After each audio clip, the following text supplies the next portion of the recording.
আসসালামু আলাইকুম সুপ্রিয় শিক্ষার্থীবৃন্দরা, দাখিল নবম শ্রেণীতে তোমরা যারা পড়ছো তোমাদের সকলকে স্বাগতম। আমরা ধারাবাহিকভাবে ইলমু সরফের যে অংশটা আরবি দ্বিতীয় পত্র সেটার উপর কাজ করে যাচ্ছি। আর অল্প কিছু টপিক আছে ইলমু সরফ অংশের, তারপর শেষ হয়ে গেলে আমরা নাহু অংশে চলে যাব। তো এইখানে টপিকগুলো অনেক বড় বড় আর অ্যারাবিক টু অ্যারাবিকে কাজ করতে হয়, তাই আমরা এখানে যে বইটা ভালো করে বুঝবে সে লাইফ সাকসেস, সেটা নিশ্চিতভাবে বলা যায়। এটাকে ভালো করে যারা বুঝবা তাদের ক্ষেত্রে, যারা আরবি বিষয়ের উপরে ভালো দক্ষতা অর্জন করতে চাও, মদিনা ইউনিভার্সিটি যেরকম বাইরের দেশে পড়াশোনা করতে চাও আরবি বিষয়ের উপরে, তাদের জন্য এটা একটা প্লাস পয়েন্ট।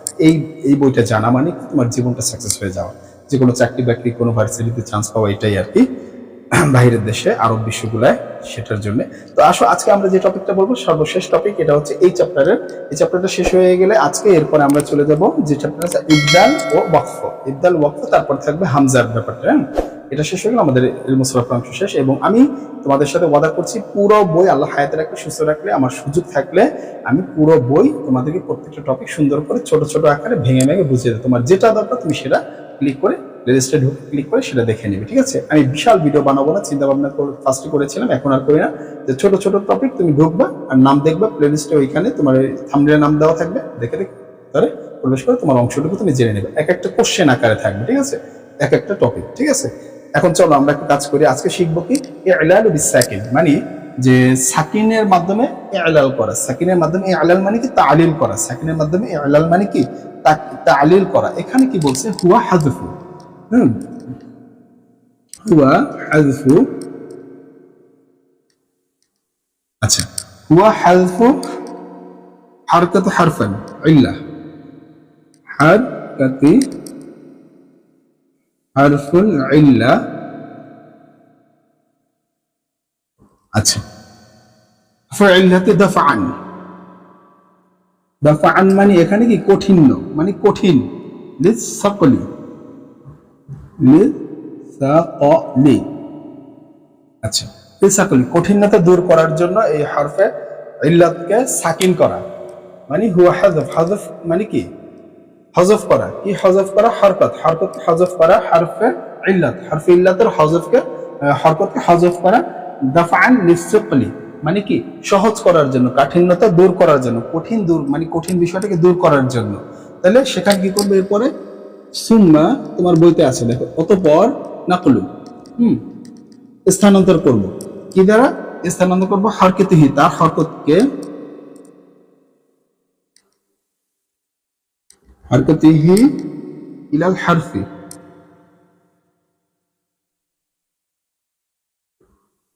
ইলাল হারফি সহিহি, সহিহাতি।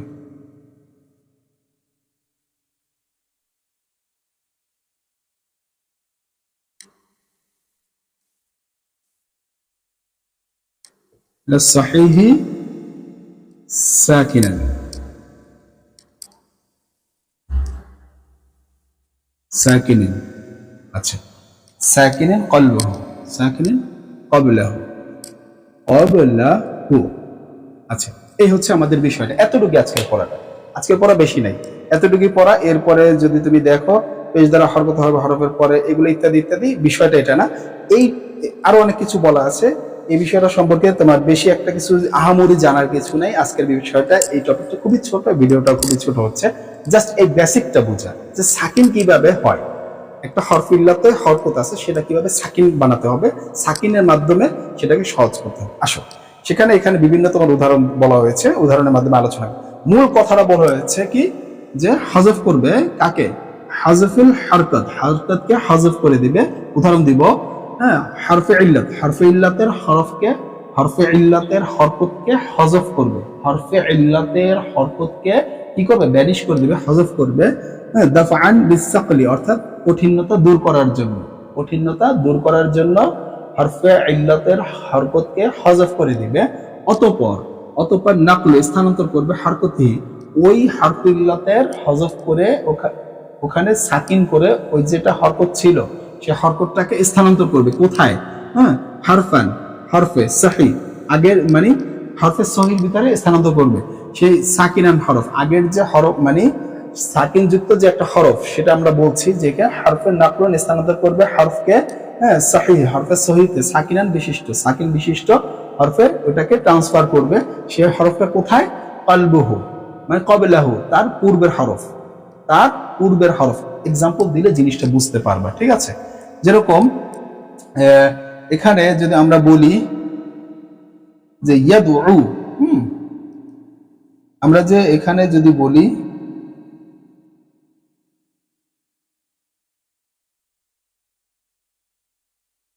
আচ্ছা, এখানে একটা উদাহরণ বলি, আমরা এখানে একটা উদাহরণ বলি মাকুল, মাকুল। আচ্ছা, ঠিক আছে, আমরা এই উদাহরণটাই নিব যে গঠন অনুসারে এটা তো মাকবুলুন, মাকবুলুন হওয়ার কথা ছিল। জাস্ট এই ওয়াওটা তো ফেলে ইসমে মাফউলের আসার কথা, ঠিক না? এটা ফেলের ক্ষেত্রে হয়, ফেলের ক্ষেত্রে হবে, এটা তো কাওয়ালা থেকে আসছে, ঠিক না? কাফ ওয়াও লাম, এখান থেকে একই জিনিস মাকবুলুন ইসমে মুশতাকের। তাহলে এই ওয়াওটা এই ফেলে এর কি ওয়া ইসমে মাফউলের ওয়াওয়ের পরে আসছে সাকিন বিশিষ্ট, আর এইটা হচ্ছে কি ইসমে মাফউলের ওয়াও। ইসমে মাফউলের ওয়াও সবসময় মাফউলুন এই ওজনে আসে, ঠিক না? মাফউলুন, এই যে মাফ, এই গঠনে দেখো মাফউলুন, এই যে দেখো এই গঠন আর এই গঠন জবরজের একই না, শুধু শব্দ ভিন্ন অক্ষর ভিন্ন, মাফউলুন এই গঠনই আছে। তাহলে এখন এখানে বলছে যে এরকম যদি হয় যে সাকিন বিশিষ্ট ওয়াওটা মানে হরকত বিশিষ্ট ওয়াও মানে হরফ ইল্লাতকে হযফ করতে হবে। হরকত বিশিষ্ট ওয়াও কোনটা? এই মাফউলের, যে মাফউলের ওয়াওটা হরকত বিশিষ্ট। এখন বলছে হরকত বিশিষ্ট হলে এটা পড়তে মাকবুলুন, মাকবু, এটা পড়তে কষ্ট না? মাকুলুন করলে তো সহজ হয়ে যায়, মাকুলুন সহজে। সেই কাঠিন্যতা, এই যে পড়তে যে কঠিন লাগতেছে সেই কাঠিন্যতা দূর করার জন্য বলছে যে অতঃপর সেটাকে স্থানান্তর করতে হবে এই ওয়াওয়ের, যে এটা আমি এখানে লিখি মাকুলুন। আচ্ছা, এখানে যে ইয়াটা আছে, এখানে যে ব্যাপারটা আছে সেখানে আসে। এই ওয়াওয়ের যে পেশটা আছে, এই ওয়াওয়ের পেশটা এখানে যে সাকিন বিশিষ্ট কি আছে, সাকিন বিশিষ্ট কফ আছে, সেই সাকিন বিশিষ্ট কফের ভিতরে পাঠাই দিতে বলছে। এই যে নাকুলুন স্থানান্তর করো, মানে হরকত, তার হরকতে, কার হরকতকে? এই ওয়াওয়ের হরকতে, কোথায়? কফের কাছে। তাহলে কি এখন এই কফের কাছে চলে আসলো, ঠিক আছে? এবং কফের কাছে আসার কারণে সেই কফটা কি হরফে সহি ছিল, প্রকৃত হরফ ছিল, মানে হরফ ইল্লাত বিশিষ্ট হরফ না, সেটা কি তো হরফ, যে হরফগুলো হরফ ইল্লাত বিশিষ্ট সেটা কি বলা হয় কি হরফে সহি, ঠিক না? আর হরফে ইল্লাত মানে চারটা হরফ ছাড়া, আলিফ ওয়াও ইয়া হামজা, এরা ছাড়া, এই চারটা হরফ ছাড়া আর সব হরফ সহি, এই চারটা হরফ সহি না, ঠিক না?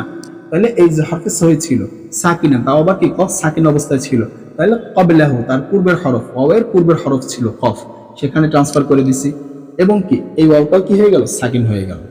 এখন দুই সাকিন একত্রিত হয়ে গেছে, তার মধ্যে হরফে ইল্লাত বিশিষ্ট যে ওয়াওটা সেটাকে আমরা কি করে দেব?